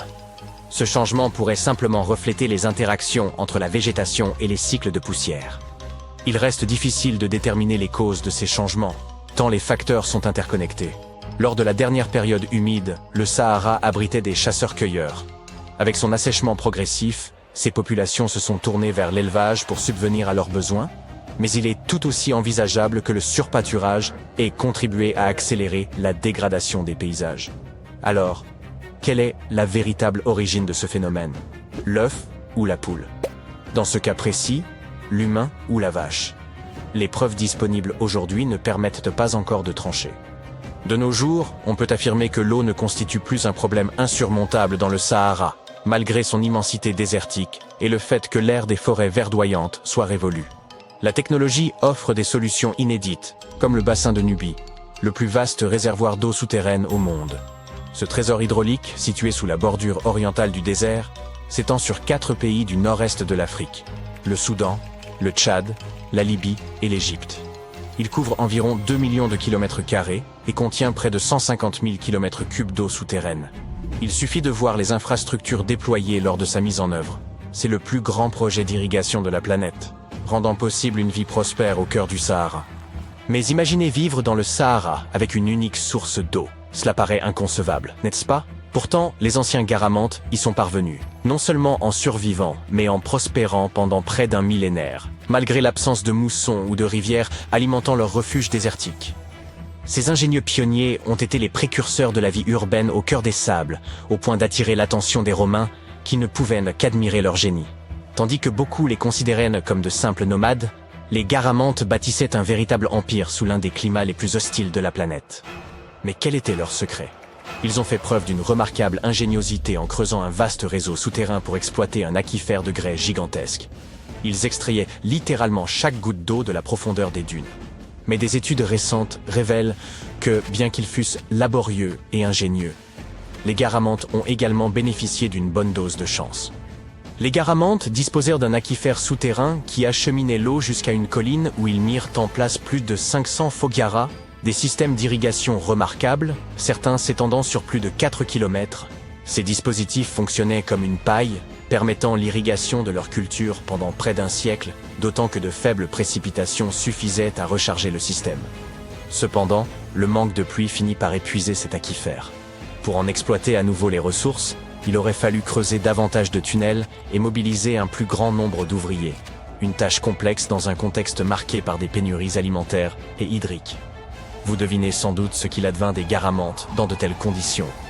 La disparition de la culture garamante semble liée à plusieurs facteurs. Les changements climatiques ont probablement joué un rôle, mais il est également plausible qu'ils aient surexploité leurs réserves d'eau. À l'époque, le Sahara était une région fertile, grâce notamment aux ingénieux systèmes d'irrigation mis en place. Cependant, l'eau fossile étant une ressource non renouvelable, les nappes phréatiques s'asséchèrent progressivement, précipitant vraisemblablement le déclin de ce royaume dès la fin du 7e siècle. Ce déclin évoque l'histoire de quelqu'un qui remporte un énorme pactole, dilapide ses richesses et se retrouve à retourner à un quotidien bien moins enviable une fois ses économies épuisées. D'ailleurs, même si les Garamantes avaient laissé derrière eux quelques témoignages de leur sagesse, il est fort probable que nous ne parvenions jamais à en percer le sens. Nous ignorons la langue qu'ils utilisaient, et leurs textes demeurent à ce jour presque entièrement indéchiffrables. Revenons au Sahara vert. Ce désert s'est formé il y a environ 4500 ans, mais nous avons aujourd'hui un aperçu fascinant de la vie à cette époque grâce à des parcs naturels en Afrique. Ces lieux abritent une extraordinaire galerie d'art à ciel ouvert, avec plus de 15 000 peintures et gravures anciennes illustrant le quotidien des habitants d'il y a quelques 11 000 ans. Enfin, si les gravures ne suffisent pas et que vous souhaitez découvrir un véritable désert transformé en jardin fleuri, un voyage en Californie s'impose. Vous pourrez y observer l'un des plus beaux phénomènes naturels, la superfloraison. Imaginez une explosion de couleurs, orange, vert, rose, dans un désert aride après plusieurs années de pluie dans des zones habituellement sèches. Ce spectacle éblouissant, visible depuis l'espace, fait du désert un tableau vivant d'une rare beauté. Ce phénomène rare se manifeste également dans d'autres zones arides et déserts, notamment en Afrique de l'Ouest et australe, en Australie occidentale et au Chili. Ces régions, où les étés sont torrides et secs, bénéficient en hiver d'un air doux et humide, offrant un cadre parfait pour une floraison spectaculaire. Les graines de fleurs enfouies dans les sables du désert peuvent patienter pendant des décennies avant de germer. Lorsque le soleil brûlant élimine toutes les herbes et que des précipitations suffisantes viennent humidifier le sol, c'est comme si les graines décidaient que leur heure est venue. À ce moment-là, des centaines de milliers de touristes affluent pour immortaliser ces paysages et partager leurs clichés enchanteurs sur les réseaux sociaux. Hélas, cet afflux représente une menace sérieuse pour ces fleurs fragiles. Si vous visitez de tels sites, veillez à ne pas... Lorsque vous pensez à la plage, la première chose effrayante qui vous vient à l'esprit, ce sont probablement les requins, n'est-ce pas? Ces pauvres bougres ont la mauvaise réputation d'être les grandes brutes de l'océan. Mais honnêtement, ils causent beaucoup moins de fatalités que les méduses, les algues et même le sable. Chaque année, des tonnes de gens se rendent à la plage pour profiter du soleil et se détendre près des vagues. Mais creuser des trous dans le sable peut s'avérer très risqué.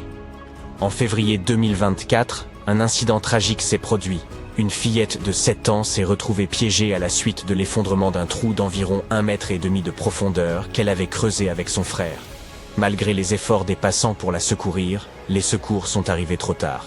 Vous pensez peut-être que creuser dans le sable est inoffensif, mais les trous profonds peuvent constituer un piège mortel. Le sable se définit par sa taille, et non par son matériau. Le sable de plage est généralement constitué de quartz, mais les régions tropicales peuvent être recouvertes de sable corallien. Le poids du sable dépend de ce dont il est fait. Le quartz pur est assez léger, environ 1044 kg par mètre cube sec, mais les sables plus mélangés peuvent être beaucoup plus lourds. Lorsque le sable est humide, il conserve bien sa forme. Mais une fois sec, c'est une toute autre histoire. Si vous creusez un trou et que le sable sèche, il risque de s'effondrer. Le danger augmente considérablement si quelqu'un se tient près du bord. Le poids de la personne rend le trou encore plus instable. Une fois que le sable commence à tomber, il remplit toutes les poches d'air, ce qui rend la respiration difficile pour les personnes piégées à l'intérieur. Sauver une personne dans un affaissement de sable n'est pas chose aisée. Le sable est lourd et ne cesse de s'effondrer. Les sauveteurs doivent donc agir rapidement. Dans l'idéal, ils disposent de 3 à 5 minutes avant que la personne piégée ne suffoque. Si vous vous retrouvez un jour dans une telle situation, il est conseillé d'exposer la bouche de la personne pour qu'elle puisse respirer pendant que quelqu'un d'autre travaille à la dégager. Si vous vous rendez à la plage, faites preuve de discernement en ce qui concerne les trous. La meilleure règle est de ne jamais creuser un trou plus profond que les genoux de la personne la plus petite de votre groupe. Il est également conseillé de combler les trous une fois que vous avez fini de jouer.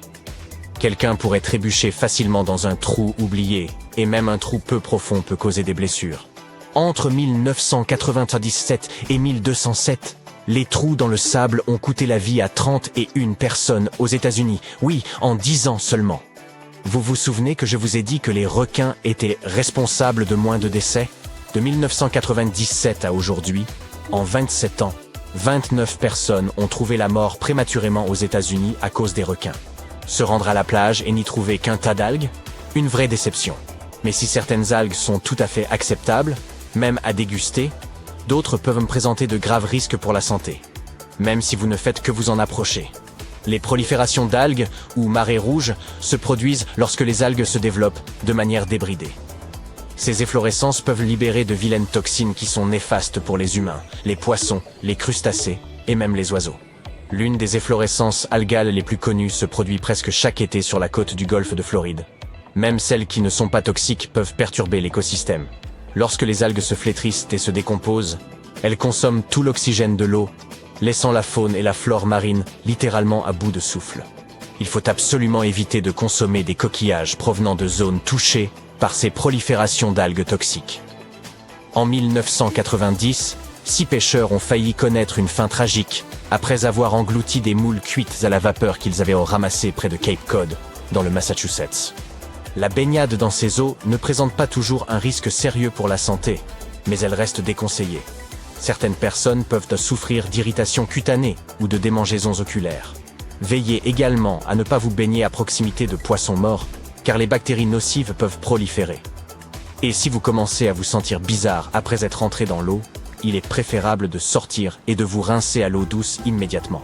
Vous savez, ce n'est pas toujours un facteur spécifique qui rend certaines plages dangereuses. Parfois, les plages elles-mêmes sont pleines de surprises. Prenez par exemple Etty Bay ou Mission Beach en Australie. Vous aurez probablement à partager le sable avec des cassoars, les oiseaux les plus intimidants de la planète. Imaginez que vous vous apprêtiez à vous détendre et à prendre un bain de soleil, et que vous découvriez ces oiseaux géants incapables de voler, non loin de votre serviette. Ils ressemblent aux émeus, mais en plus effrayants. Ils peuvent peser plus de 72 kilos et peuvent être un peu agressifs. Alors méfiez-vous. Si ces oiseaux ne vous font pas peur, les plages de sable noir de Kilauea pourraient trop bien faire l'affaire. Elles ont l'air accueillantes, mais ces plages se trouvent juste à côté de l'un des volcans les plus actifs au monde, le mont Kilauea, qui est en éruption depuis 1984 et déverse sa lave brûlante dans l'océan. Mais ces eaux chauffées ne sont rien en comparaison de certaines plages hawaïennes. Se baigner à Hanakapiai Beach, sur la côte de Napali à Kauai, est une très mauvaise idée. La plage est tristement célèbre pour ses courants puissants, qui peuvent vous entraîner au large en un instant. Si vous vous retrouvez pris dans l'un de ces courants, vous serez très vite emporté à 10 km du rivage le plus proche.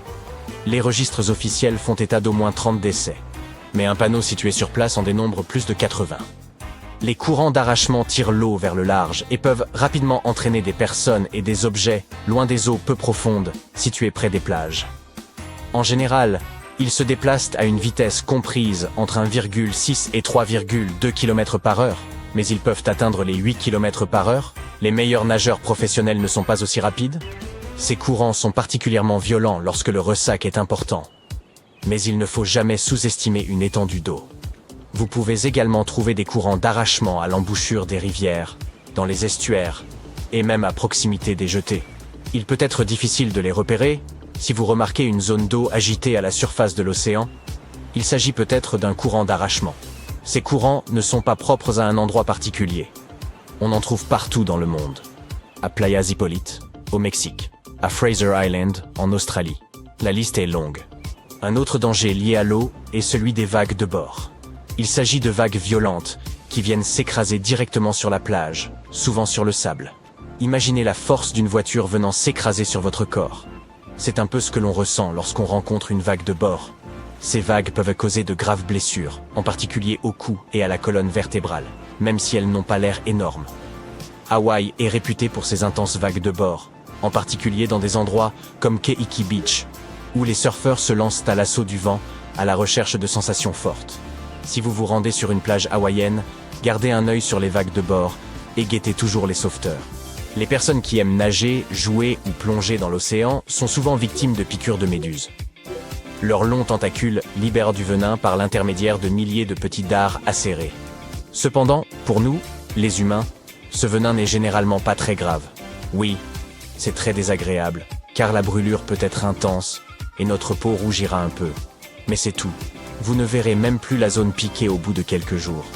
La plupart des piqûres de méduses guérissent d'elles-mêmes en quelques jours ou semaines, moyennant quelques soins maison, même si elles peuvent parfois déboucher sur des symptômes beaucoup plus graves. Toutefois, si vous vous trouvez dans les eaux côtières du nord de l'Australie et de la région Indo-Pacifique et que vous vous faites piquer par une méduse, vous risquez d'avoir de gros ennuis, mes amis. En effet, c'est dans cette région que vivent les méduses boîtes. Et elles ne plaisantent pas. Certaines personnes les ont à juste titre baptisées guêpes de mer. Ce sont probablement les méduses les plus dangereuses et les plus toxiques au monde. Leur piqûre est incroyablement atroce, à tel point que certaines victimes ont fait un arrêt cardiaque avant même d'avoir pu atteindre le rivage. Selon la rumeur, ces méduses seraient responsables de la mort de près de 80 personnes en Australie depuis que l'on a commencé à les répertorier. Alors, comment les reconnaître? Contrairement aux méduses ordinaires, les méduses boîtes sont bleu pâle et transparentes. Elles doivent leur nom au fait que nous ne qualifierions pas cette île de mystique sans les récits décrivant les géants qui l'habitent. L'île de Gozo, située à Malte, sert de toile de fond à une légende ancienne. Malte, nation insulaire nichée dans la mer Méditerranée, au sud de l'Europe, occupe une position stratégique exceptionnelle. Au fil de son histoire, elle a été gouvernée par de nombreuses civilisations, parmi lesquelles les Phéniciens, les Grecs, les Romains et les Carthaginois. Par une nuit glaciale, il y a plusieurs millénaires, un fermier aperçut le ciel virer à l'orange, puis au rouge, avant d'entendre un bruit sourd retentir. Bien que le sol tremblât légèrement, il ne s'agissait pas d'un séisme. En scrutant la forêt, il distingua une silhouette colossale, plus haute que les arbres. Approchant avec précaution, il réalisa qu'il s'agissait d'une femme, une géante, qui se présenta sous le nom de Sansuna. Contrairement aux terribles géants décrits dans de nombreux récits, Sansuna ne nourrissait aucune intention de détruire l'humanité. Bien au contraire, elle se montrait bienveillante et généreuse. Elle révéla aux fermiers que son peuple pouvait aider à défendre leurs terres contre les envahisseurs. Les habitants furent intrigués par cette proposition, d'autant plus que, située sur une route commerciale stratégique, Malte était fréquemment la cible d'invasions. La légende raconte que Sansuna s'installa à Malte et ne tarda pas à se mettre à l'œuvre. Mais son travail ne consistait pas en de simples tâches. Elle transportait des monolithes gigantesques sur son épaule pour édifier un temple monumental appelé Gantija, signifiant la tour des géants. Elle accomplissait cet exploit tout en portant sur l'autre épaule son enfant, mi-humain, mi-géant. Selon certains récits, Sansuna se nourrissait exclusivement de haricots et de miel, bien que d'autres substituent le miel par de l'eau. Ce qui prête à sourire, c'est que Malte, malgré sa modeste taille, 10e plus petit pays au monde, aurait été la terre d'accueil de géants. Allez comprendre. Le temple évoquait un immense jeu de Tetris, certaines pierres atteignant le poids impressionnant de 20 éléphants. Ces blocs monolithiques sont si massifs que les spécialistes estiment qu'il aurait fallu la force conjointe de 50 hommes pour en soulever un seul. Aussi captivante que soit cette histoire, les humains n'ont jamais prouvé l'existence réelle des géants, rendant ce récit hautement improbable. Certains textes anciens mentionnent brièvement une espèce de géant appelé Néphilims. Ces derniers auraient été des colosses terrifiants, responsables de nombreux ravages sur Terre, avant de disparaître au moment du déluge. Cependant, aucune preuve tangible de leur existence n'a jamais été découverte, jusqu'à l'apparition d'un élément intrigant. L'archéologie maltaise a mis au jour plusieurs découvertes étonnantes au fil des années, dont l'une des plus marquantes est connue sous le nom de crâne de l'hypogée. Ce terme, d'origine grecque, signifie « souterrain ». Ce site extraordinaire fut découvert au cours de la première décennie du XXe siècle, lorsqu'un appel urgent parvint au directeur du Musée national de Malte. Des ossements remarquables avaient été déterrés par accident, nécessitant son expertise immédiate. L'hypogée se présentait comme une véritable ville souterraine, composée de labyrinthes et de salles réparties sur plusieurs niveaux. Ces structures avaient été taillées dans un calcaire similaire à celui utilisé pour les temples maltais situés en surface. L'hypogée regorgeait de précieuses reliques et d'artefacts inestimables. Les chercheurs ont rapidement établi que l'hypogée servait de lieu de dernier repos pour les habitants de l'époque.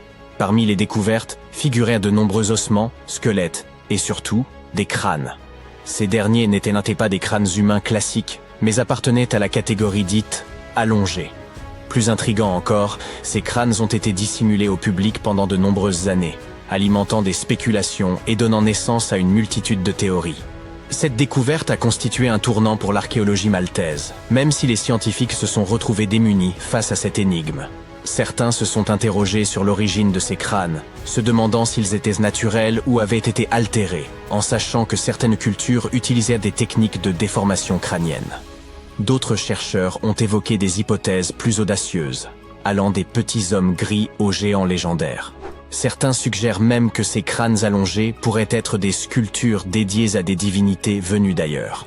Faute de preuves pour confirmer ces théories, une question demeure. Qui étaient réellement les bâtisseurs des temples mégalithiques de Malte? Examinons les faits établis par les scientifiques. Les temples mégalithiques de Malte se dressent depuis 3500 ans avant notre ère, ce qui les rend encore plus anciens que les pyramides d'Égypte.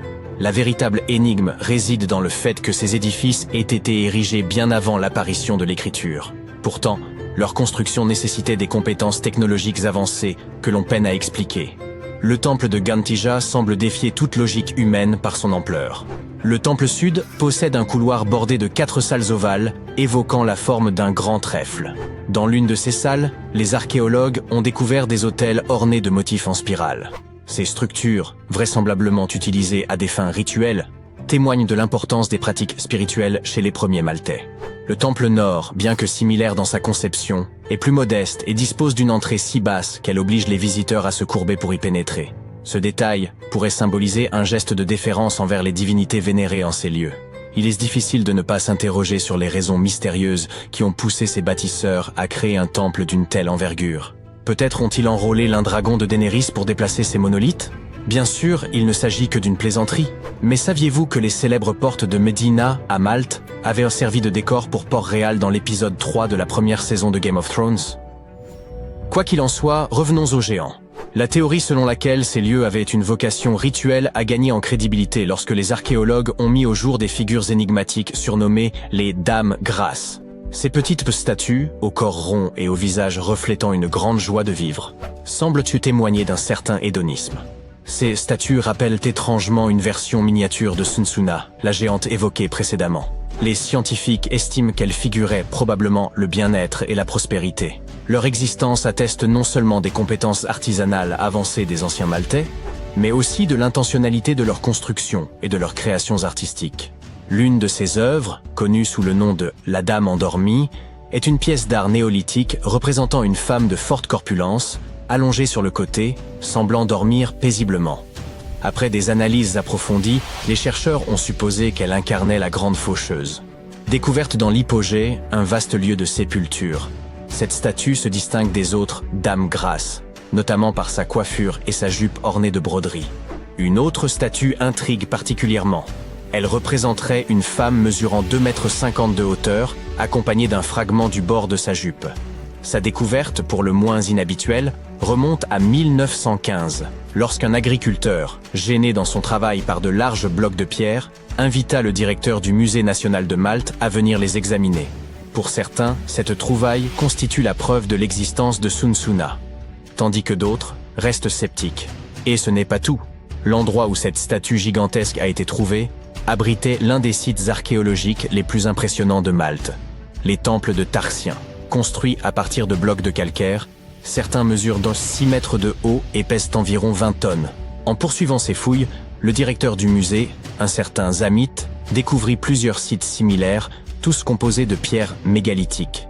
Ces structures, attribuées à des agriculteurs de l'âge de pierre ayant vécu sur une île isolée de la Méditerranée il y a des milliers d'années, défient toute logique. Il suffit d'observer les temples de Mnajdra. Il pourrait y bien représenter le tout premier calendrier au monde. Lors des équinoxes, le soleil traverse directement l'entrée principale et éclaire l'axe central du temple.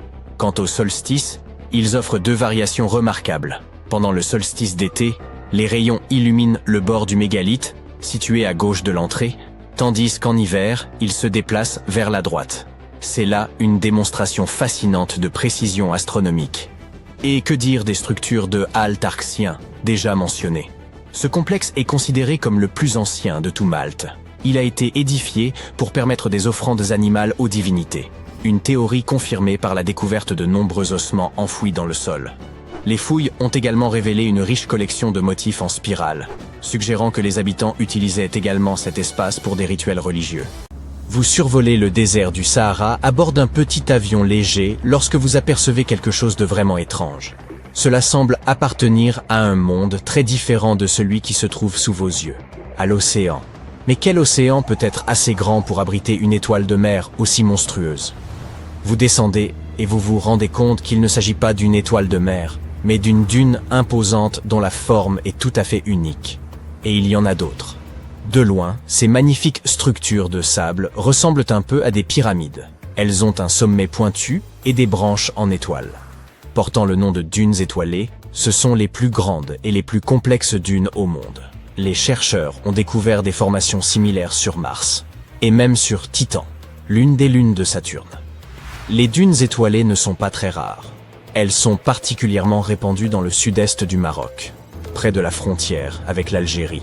C'est cette région que vous êtes en train de survoler, et la dune qui vous émerveille se nomme Lala Lalia. Il s'agit probablement de la plus célèbre d'entre elles. Une géante de 100 mètres de haut, les scientifiques pensent qu'elle s'est formée en moins d'1 millier d'années.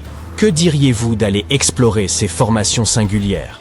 Voilà un endroit idéal pour atterrir. Les dunes étoilées doivent bien sûr leur nom à leur forme. On les trouve dans les régions où les vents changent de direction tout au long de l'année. Présentes à différents endroits de notre planète, il n'existe toutefois qu'une seule dune étoilée officielle dans le registre des roches, où sont consignées toutes les données géologiques relatives à l'évolution de la Terre. La dune étoilée en question se trouve en Écosse, et elle est très ancienne. Elle a environ 250 millions d'années. C'est tout ce que nous savons au sujet de ces formations si étranges, car nous ne savons pas ce qu'il nous faut chercher pour les identifier. Autre problème, les dunes étoilées se forment souvent dans des endroits reculés, ce qui les rend extrêmement difficiles à étudier. Imaginez que vous atteigniez le village le plus proche, que vous parcouriez ensuite je ne sais combien de kilomètres jusqu'à la dune elle-même, et que vous ayez ensuite à gravir plusieurs centaines de mètres de sable glissant. Tenteriez-vous l'aventure? Mais puisque vous avez déjà atterri et que la dune se trouve juste devant vous, pourquoi pas? Après tout, vous voilà arrivé dans un champ de dunes appelé Erg Shebi. Heureusement pour vous, cette zone est depuis longtemps un lieu de passage très fréquenté par les touristes. Regardez, au loin, il y a des hôtels et même une route praticable. Les scientifiques qui ont examiné Lala Lalia avant vous ont utilisé un géoradar pour en savoir plus sur cette formation de sable. Ce radar permet de détecter les plus infimes différences de taille entre les grains de sable ainsi que la teneur en eau sous la surface de la dune. Voilà comment il est possible de créer une image des couches intérieures de la dune. Attention, il s'en est fallu de peu. Vous voyez cette tranchée? Les chercheurs l'ont creusée pour y prélever des échantillons de sables enfouis et les analyser. Un processus vraiment intéressant. En effet, lorsqu'il est enfoui profondément, le quartz contenu dans le sable absorbe les radiations provenant des sources naturelles de notre planète. On peut donc comparer les grains de quartz à de minuscules batteries rechargeables. Ils peuvent stocker l'énergie qu'ils tirent de ces radiations. Une fois rentrés dans leur laboratoire, les chercheurs font en sorte que les grains libèrent cette énergie, qui se manifeste sous la forme de lumière. Les scientifiques mesurent ensuite cette luminosité, ce qui leur indique quand le sable a été exposé pour la dernière fois à la lumière du soleil. Lorsque les experts qui ont creusé ces tranchées ont regardé à l'intérieur de Lala Lalia, ils ont été stupéfaits. L'énorme formation était en fait très jeune, pour une dune bien sûr. On s'attendrait à ce qu'une dune de plusieurs centaines de mètres de haut soit assez ancienne, c'est-à-dire qu'elle date de plusieurs milliers ou dizaines de milliers d'années. Mais ce n'est pas le cas ici. La partie supérieure de la dune a eu 900 ans tout récemment. Mais regardez le sable près de la base de la dune, oui, juste là. Il a été enfoui il y a environ 12 ou 13 000 ans, comme les plus anciennes dunes de la région. Ces vieilles dunes ont été actives pendant quelques milliers d'années, puis quelque chose a mal tourné. Pendant 8000 ans, le sable ne s'est plus accumulé à cet endroit. Un mystère? Les scientifiques ont peut-être une explication. Une première période de calme a eu lieu à une époque où le climat était chaud et humide. Oui, nous parlons bien du Sahara. Cela remonte à environ 11 700 ans. C'était la fin de la dernière période glaciaire et le début d'une nouvelle ère, l'Holocène. Et devinez quoi? Le Sahara est alors devenu vert. Il a commencé à fleurir comme un joli jardin botanique. Des plantes ont commencé à pousser un peu partout, stabilisant le sable. Si vous aviez visité la région à cette époque, vous ne l'auriez pas reconnu. En revanche, vous auriez probablement croisé des humains errant de marécage en marécage et chassant pour se nourrir. Des chercheurs ont trouvé des fragments de poterie et des outils en pierre sur l'un des versants de l'Alalalia. Oui, les dunes de sable se forment et se déplacent tout au long de leur vie, engloutissant et protégeant les vestiges que nous laissons sur notre passage. Il vous suffit de creuser suffisamment et vous trouverez quelque chose qui vous ouvrira une fenêtre sur le passé. Il peut s'agir de fossiles anciens, de coquillages, de coraux ou de plantes préhistoriques. Ces fossiles nous fournissent des informations précieuses sur l'histoire de notre planète et sur les êtres qui ont habité ces régions. Cela peut paraître surprenant, mais dans le désert du Sahara, des scientifiques ont découvert des reptiles marins et des poissons fossilisés bien préservés dans les couches inférieures de ces anciennes dunes de sable. Ce sont les vestiges de l'époque où la mer recouvrait le Sahara il y a des millions d'années. Quoi qu'il en soit, si vous voulez survivre, il est temps de quitter cet ancien paradis. Il y a 4000 ans, la période humide s'est achevée et le Sahara s'est à nouveau asséché.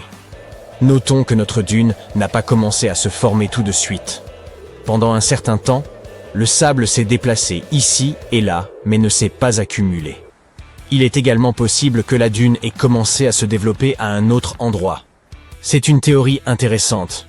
Les scientifiques ont en effet récemment découvert que l'Alalalia se déplace d'environ un demi-mètre par an et qu'elle accumule environ 6400 tonnes de sable chaque année. Si votre voyage dans les dunes vous a inspiré et que vous souhaitez maintenant en explorer d'autres, j'ai une mauvaise nouvelle à vous annoncer. Hélas, même s'il existe des dunes étoilées un peu partout dans le monde, elles sont très difficiles à détecter. Le problème, c'est qu'elles sont énormes, mais qu'elles n'ont pas de signes distinctifs. Il vous faut donc de très grands lits de roches exposés si vous voulez avoir une vue suffisamment large pour identifier une dune étoilée. Et il existe certainement des endroits où il est possible d'effectuer de telles recherches. Mais il vous faudra savoir reconnaître tout un ensemble de caractéristiques diverses. Et en étant très attentif et en étudiant beaucoup, vous tomberez peut-être un jour sur l'une de ces mystérieuses dunes étoilées. Commentez ci-dessous si vous souhaitez partir à la recherche d'une de ces merveilles. En attendant, poursuivons notre voyage. Vous décidez de vous reposer et vous commencez à descendre le long de la dune. C'est alors que vous entendez des bruits étranges et inquiétants.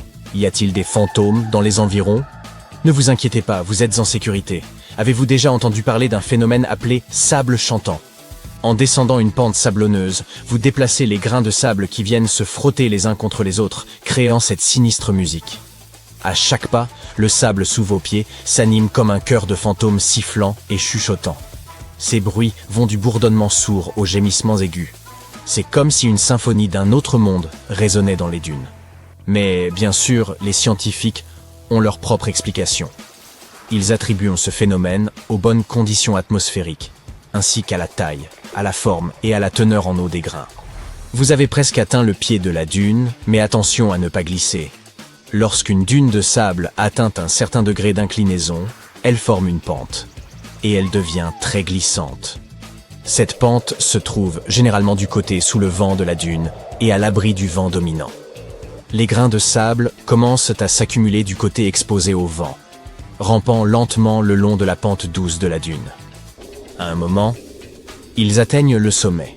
La gravité prend le dessus, et ils commencent à glisser vers le bas, déclenchant un effet de cascade. On dirait une avalanche miniature. Et mieux vaut ne pas se trouver sur son chemin.